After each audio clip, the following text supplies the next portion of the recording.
Tom Masway. We got the voice of the Lions, Dan Miller, Fox 2 Sports Director as well. Dan, how you doing, my friend? What's up, boys? How you doing?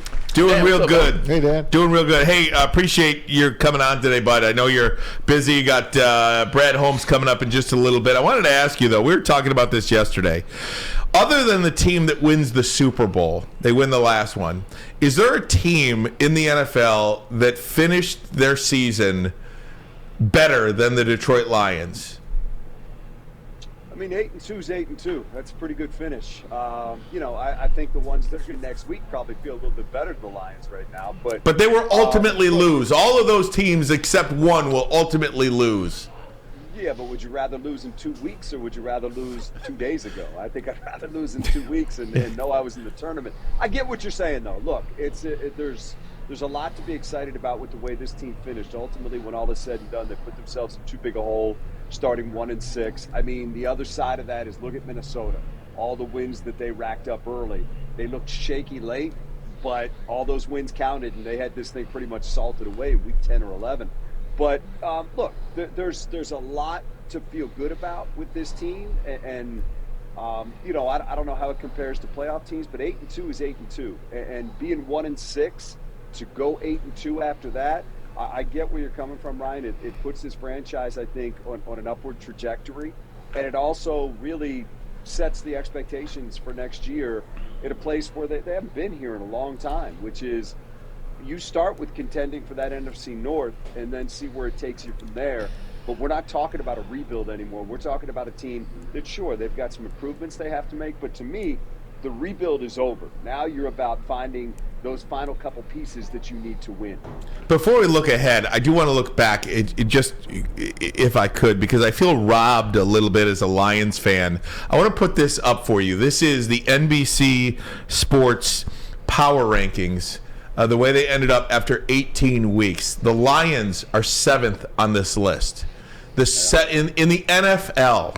Not in the NFC, in the NFL. I feel robbed that we won't get a chance to see this football team play next week, because I do think they could have done some damage. Yeah, there's not a trip that I would think about making with this football team right now where I would feel like, man, they're in trouble. I think the way that they have played, I think they opened some eyes against Buffalo when they stood there with them and went toe-to-toe with them and could have won that game and really had a chance to win that game late. I think Jared would tell you that he'd like to have that pass back late in that game. But, and that's not taking anything away from him because he was amazing over the last 2.5 months of the season. But, Ryan, on those rankings and anything else, this would have been a dangerous team in the playoffs. And I think they would have had no problem going to San Francisco and measuring up against the 49ers. I'm not saying they'd win. I don't know what would happen. I think they would be excited about that trip and certainly feel like that was a game that they could go and win. And I don't really see a team in the NFC that they would shy away from. AFC, look, I think that's where the power lies right now, most of it at least. But I think if they had gotten in, it's a team probably nobody would have wanted to see with the way they finished the season. What's going on, Dan? I only have one question for you. Obviously talks about Ben Johnson requested by different teams. Yeah. Are the Lions offense in trouble if Ben Johnson leaves this year? I don't think so. I mean, look, Braylon, you live the life, so I would probably ask you the same thing. But I think, look, this offense got better last year when Dan Campbell was calling the plays. I think Dan Campbell now understands what he needs for this offense, and he will find somebody, whether it's somebody on staff now or going outside the staff, to come in and call plays. And that's not taking anything away from Ben Johnson. And it would need to be somebody that measures up to that. Ben's been terrific, and he has helped this offense reach new heights. But I think any offensive coordinator would look at this offense. Look, there's going to be some changes. There's some things we don't know right now about, DJ Chark or Jamal Williams and anything they might add to this team. Those guys are free agents. But I think any offensive coordinator walking in would look and say, you know what? I got a stacked offensive line. I got a quarterback that's playing with a ton of confidence coming out of this season. I got Jameson Williams, who's going to have a full off season. I got Amon-Ra St. Brown, who's one of the best receivers in the league. I think they'll add probably a tight end at some point. I got DeAndre Swift, got to keep him healthy, but I know what he can do. I think this offense is going to be stacked pretty good for whoever is calling the plays next year, if it's Ben Johnson or somebody else. Nice. Hey, Dan, I wanted to ask you did bring up the free agents, and Jamal Williams is a guy that he's won me over. And I know a lot Lion fans love this guy. And the way he was talking at the end of the season, don't diss us. We're the Detroit Lions. How do you let a guy like that go? I think that's invaluable. He's 28 in April. He's still got some tread on the tires. Are you bringing him back? I am, but there's a price to everything.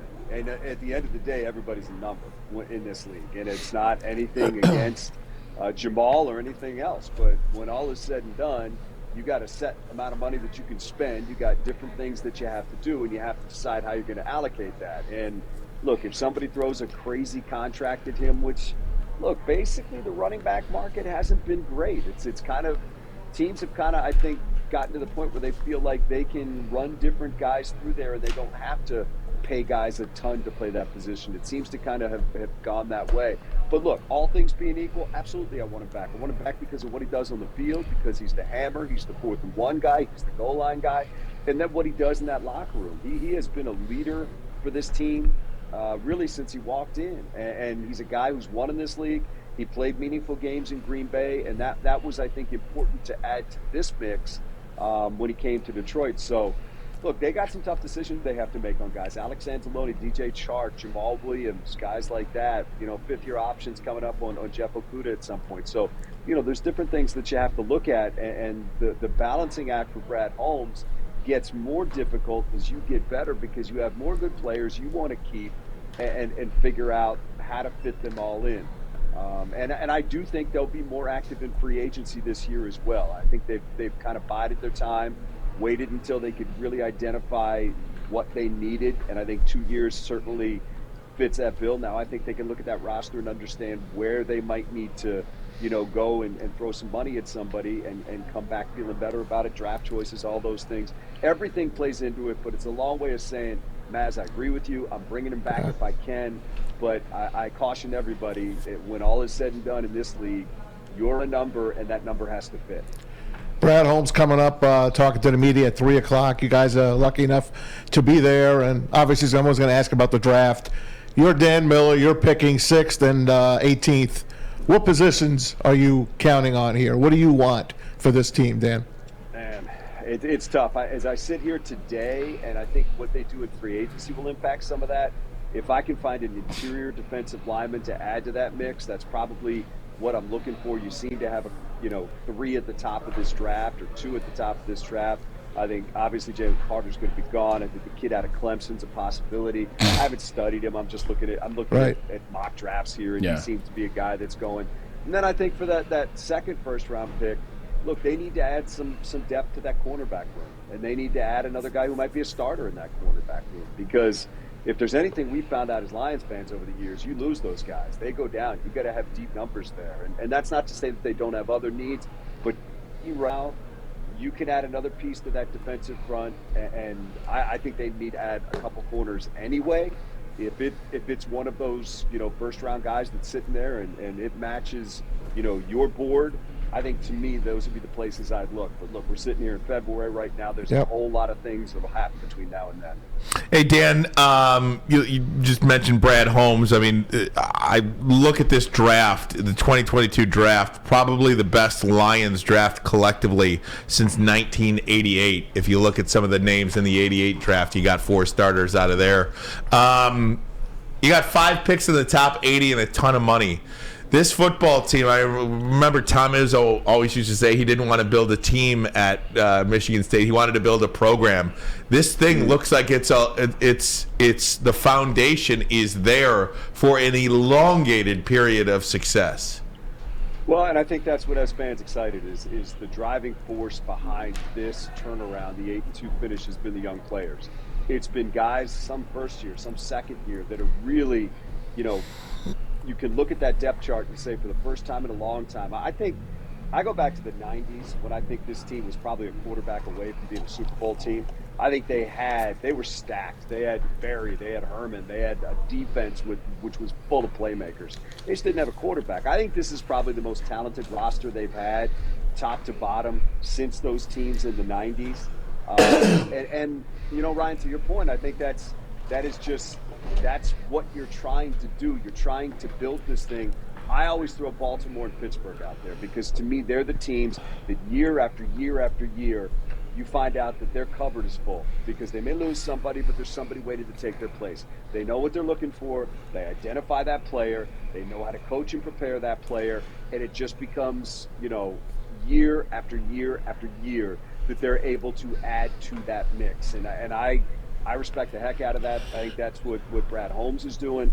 And I just think it is the first time in a long time that we've seen a group, not just a player, a group of young players being coached, taught, and improving and understanding what playing in the National Football League is. And you have to have that. If you're not making your players better, you are never going to survive in this league because guys don't come in understanding how to play. They may come in as college hotshots, but this is a whole different deal. And you have to have a coaching staff that can bring them along. And the results that we've seen from this staff say that they know how to do that. 16 seasons in a row with Pittsburgh, no losing seasons. You're absolutely correct about that. Quick question, last thing from me. Ryan and Ermanni, I want to expound on that. The foundation that's in place right now, Dan, with the draft capital, with the money they have in the free agency, can the Lions put something together where they are a legitimate Super Bowl threat next year? I think so. I mean, look, I'll go 8-2. And Braylon, as we sit here right now, they may end up being the favorite in the NFC North next year coming into the season. Heck yeah. And if you have yourself in the mix for the division title, you got a home playoff game, maybe more, who knows that. But that's the beginning of getting into the playoffs, and then we see what happens after that. But, I mean, again, as we sit here right now, do you think that they're that far off? Now, look, other teams might get better too. But as we sit here today, do you think that they take a back seat to anybody else in the NFC where you say, no way they can beat them? I don't think so. And with the capital you just talked about and the players that you can add, there's no doubt in my mind that, look, you got to get some luck with injuries and things like that. But there's no doubt in my mind as we sit here right now, that should be your goal. Winning the division and then being a viable candidate to get out of the NFC. They killed themselves with the 1-6 start. They defined themselves with the 8-2 finish. Now you have to carry that forward, continue the work that you've done, improve this roster, hit the ground running next year. And there's no reason to think that would be an outlandish statement. Doesn't mean everything breaks your way, but going in, I think that's a statement you could make and not feel like you're being outrageous or being like Ryan, who just says things for shock value. Hey, last one, Dan. The tourney starts on Saturday. I don't know. I don't think anyone could beat the Niners in the NFC. AFC is a tough deal. Cincinnati, Buffalo, Kansas City. Who's your Super Bowl? I just Buffalo has got that thing going. I'm going to go Buffalo and the Niners. Yeah, I mean, it's Kansas City and Buffalo. That would obviously be interesting to me to see those two go again after that classic that we had last year. And then, look, in the NFC, I agree with you on San Francisco, but, man, isn't there a point where that rookie quarterback thing scares you a little bit? A rookie quarterback plays like a rookie quarterback, makes a rookie mistake at a critical time. I think he's got a great coach and a great staff that have put him in a position to succeed. But I do have some concerns there about him. Look, I think we have some concerns about Hurts. Is he healthy? Is he good? Is he 100%? He's not. I think it's wide open in the NFC. Yeah, I think it's wide open in the NFC. I think, we've seen warts from, Minnesota. 4 or 5 weeks ago when Dallas was on that run, you thought they were the team. But now, I don't know. I think it could be anybody coming out of there. I would probably, as you say, look at Buffalo and Kansas City in that AFC, and the winner of that would, to me, be the team. And I think it'll be interesting. I think it's going to be fantastic. It's something, man. Like I said, it's great. I wish they had a shot to be in it because I think they could have been an interesting participant for sure. No doubt. Without question. All right, Dan. No, you got to go. Go get to that Brad Holmes presser. So good stuff. Thanks for this, and we'll talk to you down the road here. All right, guys. Thank you. Appreciate you.